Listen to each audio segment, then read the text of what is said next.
Okay, I know it's been a hell of a long time since I did any of this, and you've all probably forgotten about this project, which is fair enough because so would I. But I'm back, I'm actually being productive for once despite being down with what felt like the hangover from hell. And we're back with more Deception 3. Now when we left off, Marco had collapsed for reasons I don't actually remember and I don't think the game told us. And you gotta feel sorry for the poor bastard, because everyone around him seems to either die or let him, into situations where he'll die.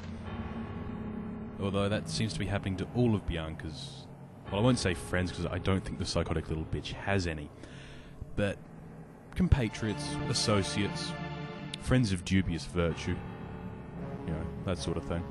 Now we're being introduced to Serrato, who I assume is going to be not a major villain but a bit player. He's just got that feel about him.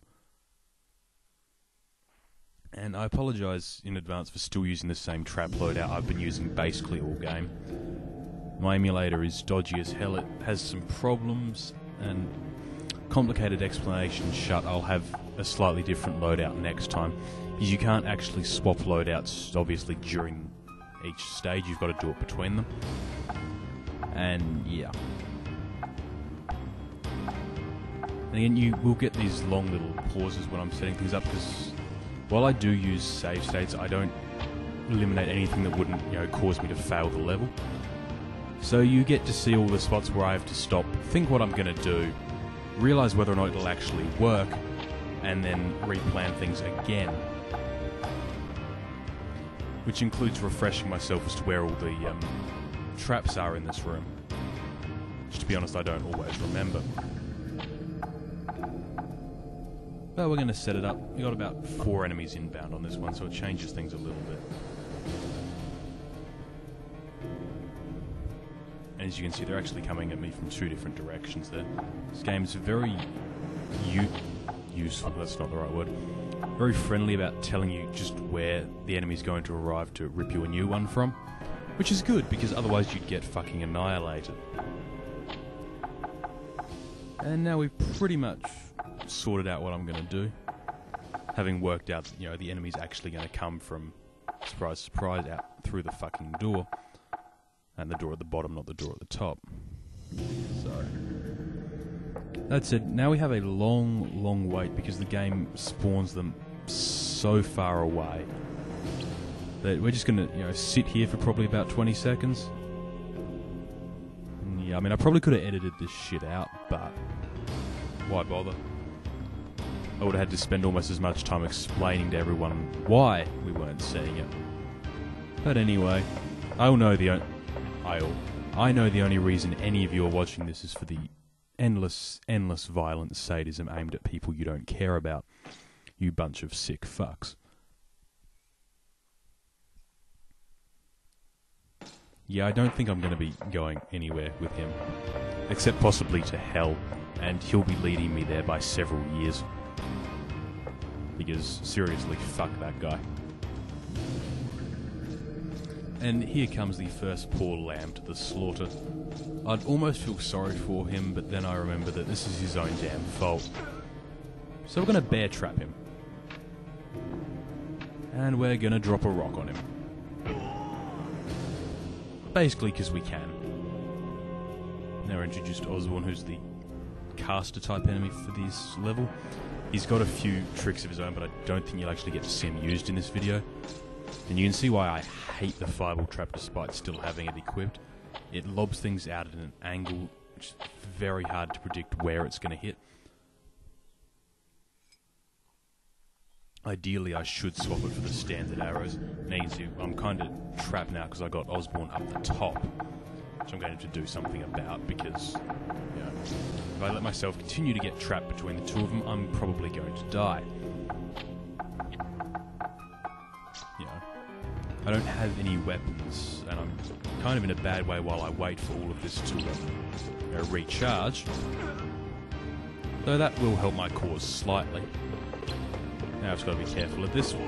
I'm going to drop off the edge as well. Not that it really does much of anything, but... And yeah, I don't even know why I tried to use the rock then. It's clearly not going to do anything. But hey, it made me feel better. I don't know why, but it did. Now we're just going to have a proper look, and you see how many traps there are just in this room. Although I don't think the heelstone really counts as a trap. It's a device, obviously, as you'd expect by the name. Kind of useful. I'm hoping I won't have to use it. You know, because that implies I fucked up somewhere. Yeah, you can't reset and move a trap elsewhere while it's still in play. This actually makes the more powerful, higher level traps really unforgiving, because if they miss, they're going to be around for quite a while before they reset. So you've really got to, you know, think this shit through. And having, you know, used my standard bits of sadism and not really gotten anywhere, I'm going to need to think a bit differently this time around. And you'll see what I'm planning in a second. As you saw the floor pikes down there earlier, which are the little spiky things. You know, they are pikes, they come out of the floor, they impale people. You know, it's like Vlad the Impaler's little personal toy of doom. And yes, I am putting the Thunderclaw there for a reason, and it's because being an electric trap, it, you know, flares off the entire area when you drop it in water. This is a good thing.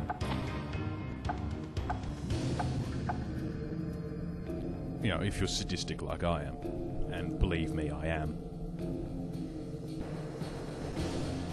So now, getting back on with the show, you also notice the fun little addition to this game is that an enemy that has been really, really badly fucked up like this moves so slowly, which means I get the opportunity to take care of Osborn, you know, by himself, which make things a bit easier for me to deal with, slightly. There you see what I mean about electrifying the whole area. If I'd had two of them kind of next to each other, this wouldn't have been a problem. And there's part 3 of the combo. So I'm going to push him off the wall. Didn't really do an awful lot, but you know, full damage in this game is a little bit weird. Doesn't always do anything. And of course I didn't drop him onto anything particularly nasty there because I wanted to, you know, take advantage of the water and the long effective time on the electrified bear trap, which is what got me that last bit of damage down the bottom there. And now we're gonna have, you see Garnet has spawned at the other end of the, you know, house, castle, whatever it is. And now we're going to have Garcia limp his way slowly up here, who's basically dead, and I'm gonna trap him and I'm gonna drop a rock on him probably. Actually no, I'm not, because I won't be able to do that. I'm gonna trap him, I'm gonna push him off the edge and hope he lands on the pikes. That's basically it. And of course, since he's nearly dead, we're just gonna have to stand here and watch him limp up to his doom. Fortunately for us, Garnet over there is spawned and is coming up the same way as Garcia did, so she'll pop up down the bottom. If she popped up near the top, things would probably get very bad for me at this point, because I would be kind of between a whore and a rough place. So, and you'll understand what I mean when Garnet actually shows up. She looks like a typical swashbuckling whore.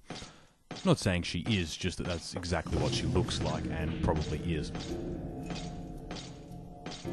And I do feel sorry for the poor bastard who's just limped his entire way up here. Off the stairs he goes, and missed him by that much. Damn. Of course, had he actually not died, the spikes probably would have come up and nailed him anyway, you know, giving me more combo points, but the fact of the matter is, he's dead. And now here comes Garnet. Good timing, because if she'd shown up, you know, 20 seconds earlier, I'd be in trouble. Now we're going to run like hell, because we need to get some space to set stuff up. Most enemies, at least in the early game, are dumb enough that they basically run to you on a direct path. And And we're going to do things a little bit differently here. We're going to use one of the room devices to have a little bit of fun. So we're going to put another electrified bear claw down.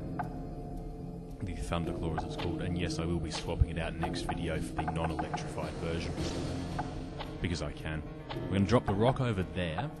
Because that rock will drop down and it will hit the switch that will drop the giant stone angel into the centre of the area. And I'm not entirely certain why I'm putting the fireball there, because I don't think it's going to make a difference. I don't even know why I got the push wall there, because I don't think that's going to do anything either. But, what the hey. I think it's just there. No, it's there to give me a second way of moving her if she dodges.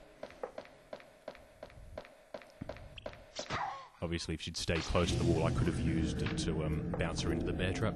Instead, I'm going to use the rock, drop it to trigger the switch, which will fall on her and basically prove fatal. Yeah, I think judging by that scream, you could assume she had in fact made a mistake. She's dead for one thing, which is generally heralded as the last mistake you'll make. And I knew we'd forgotten one of them. Dude is seriously arrogant. And an arsehole. Which is going to make, you know, hurting him a lot more fun than I thought. Okay, not much more fun, because I think this is very, very fun. And again, we're going to be using the room devices. Excuse me, changing things up a little bit. You can see we got the two toggle props. Some of you might recognise this basically being from the demo stages, the little training stages. So, what we're going to do is we're going to take advantage of the fact we have a push wall, which will knock one of these over. We have a pendulum, which will knock one of these over. And we have a immobilization trap, which will make sure he stays where we want him. So,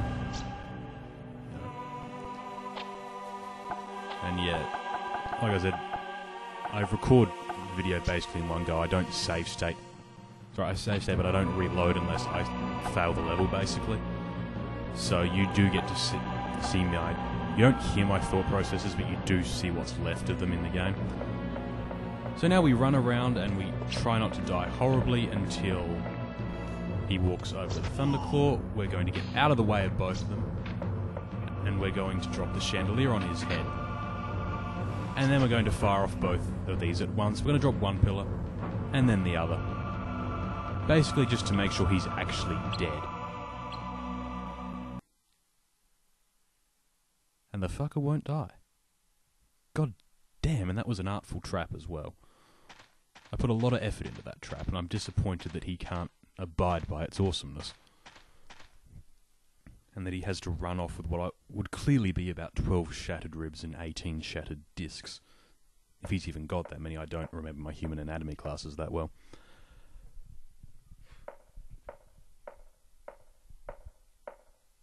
Well, it is, called Castle Agony. It is going to give people the creeps. That's kind of why they named it Castle Agony, I'm assuming. Dude's got a real way with words.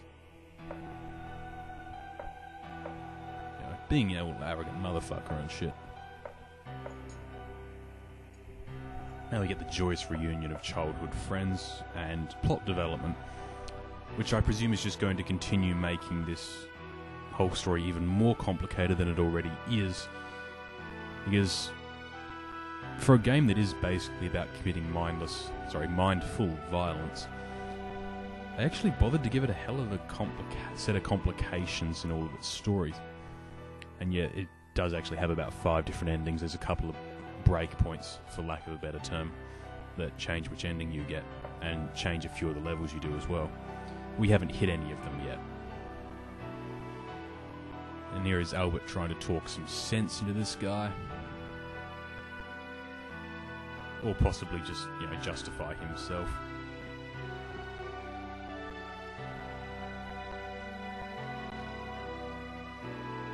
And, treasonous intent all up in this motherfucker.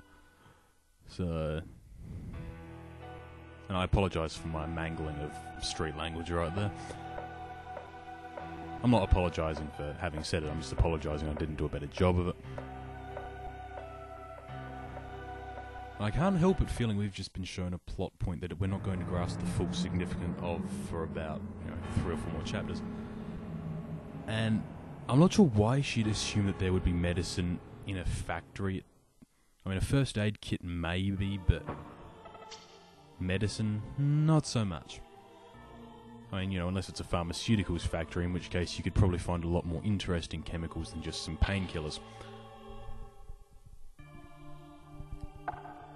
I love how, the push wool gets credit for the kill, despite, it doing about 1 HP out of 120 he had.